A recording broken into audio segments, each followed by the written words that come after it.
சட்டமன்றத்துடைய live show பார்த்திருக்கீங்கல்ல? ஆ. காந்தி பேசினது உங்க மனசுல அப்படியே குண்டு மாரி துளைத்தது ஏதாவது இருந்தா சொல்லுங்க பாப்போம்.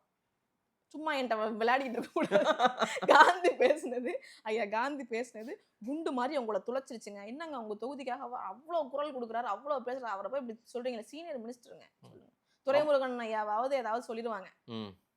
கெட்ட வார்த்தையில கூட ஏதாவது பேசிருவாங்கன்னு வச்சுக்கோங்களேன். ஐயா காந்தி பேசுனீங்க பார்த்துருக்கிறீங்களா? நான் பேசவா? ம். நான் கேட்ட கேள்விக்கு நீங்க சொல்லுங்க பார்த்துருக்கீங்களா? இல்லையா? ஓ! ஓ! யாராவது சொல்லுங்கண்ணே. நான் பார்த்ததில்ல. அவர் என்ன பேசுனாரு? என்ன இப்படி இது ஐயையோ அவரே அவருக்குள்ள பேசிக்குவார். சரி. அவ்வளோதான். ம், ம். ஆனா, அவருக்கு கைத்தறி நெசவு துறை அமைச்சர்.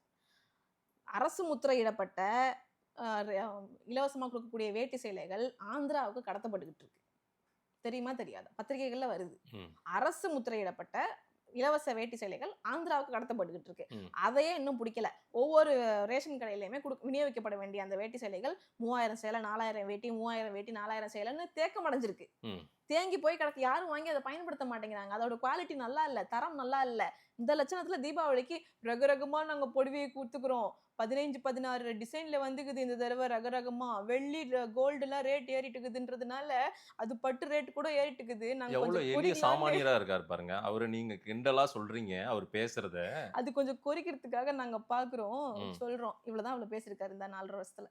இல்ல அமைச்சர்ன்னும்போது அவரு அண்ணா அந்த அந்த மண் வளம் கொள்ளையடிக்கப்பட்டுக்கிட்டு இருக்கு. ம். மலை வளம் சுரண்டி எடுத்துட்டு போயிட்டு இருக்காங்க. நீங்க கன்னியாகுமரின்னே பார்க்குறீங்க. ராணிப்பேட்டைய வந்து பாருங்க. நீங்க பாருங்க அனந்தலை மலை வந்து எழில் கொஞ்சும் மலை. அந்த மலை அடிவாரத்துல தான் எங்களுக்கு வீடு. ம். அந்த வீட்டுக்கு இடம் நாங்க வாங்க போகையில, அந்த மலையோட அழக பார்த்து தான் வாங்க போனோம். 40 வருஷத்துக்கு முன்னாடி இல்ல, 8 வருஷத்துக்கு முன்னாடி. சரி. அந்த 8 வருஷத்துல இப்ப பின்னாடி திரும்பி பார்த்தீங்கன்னா, மழை இல்ல.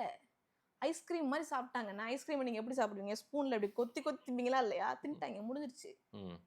அதுலேருந்து பறந்து வருது இல்லையா குவாரி டஸ்ட்டு. அந்த சரி. டஸ்ட்னால வீசிங் வந்து அங்க என் புள்ளைக்கு பயங்கரமான டஸ்ட் அலர்ஜி இருக்கு, வீசிங் இருக்கு. ம். இங்க அப்படியே மாவு மாரி பறந்து வரும். ம். அதெல்லாம் யாருடையது?